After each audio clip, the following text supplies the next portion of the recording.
mean, does it even work? Is it easy for me to say that standing up here, not really running these races? But when you knock on the doors, what are people telling you? They're trying to make us use the real law. Say again? And they're changing our street signs to have Spanish on sides to English. And in America, you gotta speak English and pray to God. This is our country.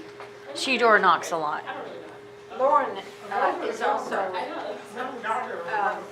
And those things in North Tulsa, one in that grocery store, they need to clean up their own neighborhood. we have a representative here tonight for the candidate that's running in the special election, Allison Friedman.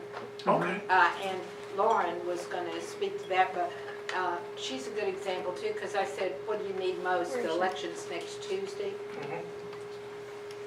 Well, you know, and the thing is, yes, Brian O'Hara is, from what I understand, is outraising us monetarily.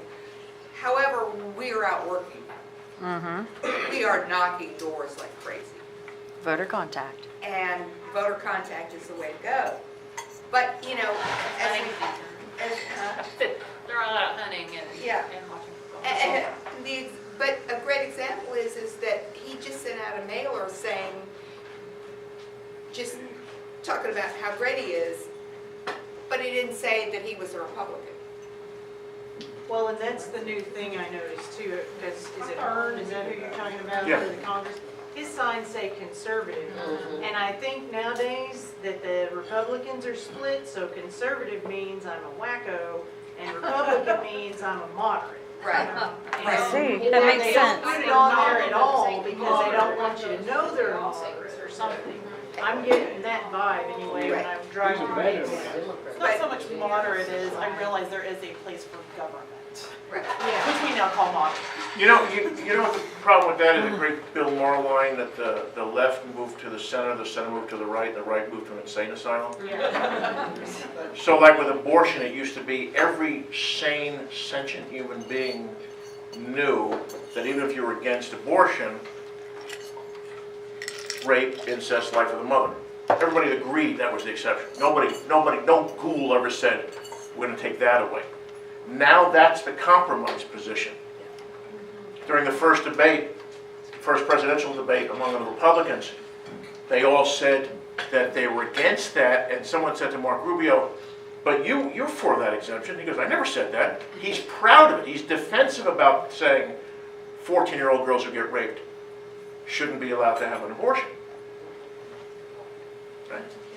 So at that point, you know, for Democrats to talk about whatever and not directly deal with that type of heartlessness, to me, is maybe where we're not reaching people. I mean, we can't be timid, but I think any time, and again, you all know this better than I do, any time we try to sound like we're moving to the center or to the right on guns or anything, the voters say, well, why don't I just get a real Republican? Exactly. I don't believe these Democrats anyway. I mean, I think a lot of us couldn't have changed that much over 34 years. I think a lot of us got here because of government. I mean, we went to state schools. Right? We drove on roads that they built. Our parents have Medicare. I mean, how hard of a sell is that to say to these people? They're hypocrites. Well, and those are the issues that they're talking about at the door, quite honestly. I mean, it's been a while since I've knocked for anyone, but, you know, and I ran in North Tulsa for State House about a decade ago, and, you know, knocking in North Tulsa, they're interested in they're really more interested in local issues. That's It's true. really more about the house next door, or people, you know, who are, you know, the crime, the things like that. But when you start talking to them about state issues and what you can really do, you know, to make any change, that kind of makes them feel like there's not something that you're going to be able to do for them when you're knocking on those doors. However, they want to know where you stand on things, and I think that education is the big thing. Education, public safety, jobs, I mean, those are things that we can win on. And nobody has ever asked me where I stand on abortion when I'm standing at somebody's door. I did knock doors for Jeannie McDaniel years ago, and a woman said something. She had Jeannie's opponent sign in her yard. I knocked on the door, and she says she supported him because he's pro-life. And I said, well, so are you opposed to the death penalty? And we kind of discussed that whole pro-life thing, and whenever she was kind of like, well, no, then I kind of was like, okay, you don't think, and same thing you're saying, so we're not really against a woman, or we're not pro-life, we're just kind of, you know, anti-choice perhaps, or maybe we feel differently about certain things that shouldn't be so frequently or whatever. But by the time we were through, we were talking about prison issues, and Jeannie is there on the prison issues, and she was taking that sign down and putting Jeannie's sign out because of the things that Jeannie's done for prison reform.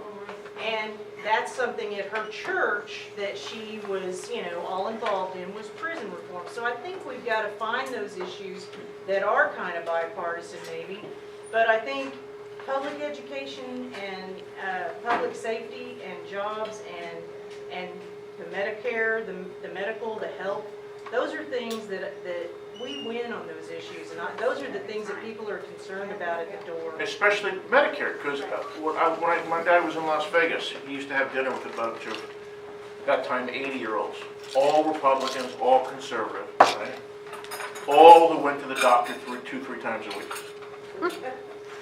And I said to him, I said, you do realize that without, and they're all against Obamacare, and they're all against socialized medicine. And I said, you know, you do realize that without socialized medicine, everybody in this room is dead. I mean, I'm not hyperbolic, you're all dead. And they all talk about how they paid into the system. And again, it doesn't take that much to know. Medicare started in '65. A lot of these people retired in 1980, so they paid into the system for 15 years.